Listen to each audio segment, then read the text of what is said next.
Here I have REALME C3i, and today I'm going to show you how to remove screen lock from this device in case if you set yourself PIN, password or any other lock screen method and unfortunately you forget a key and you can't unlock your device. So what can you do in this kind of a miserable situation?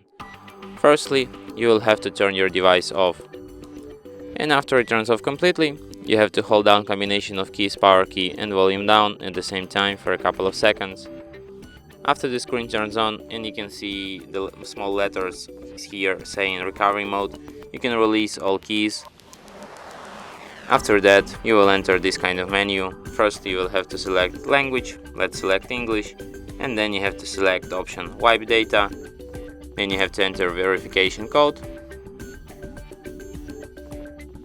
and then select format data, and then confirm it by tapping format. After a few seconds data will be wiped and then your device will be restarted in a couple of minutes.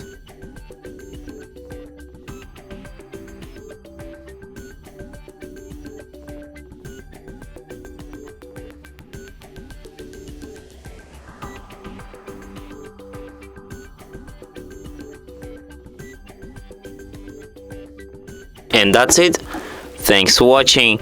If you find this tutorial useful, don't forget to hit that like button and subscribe to our channel.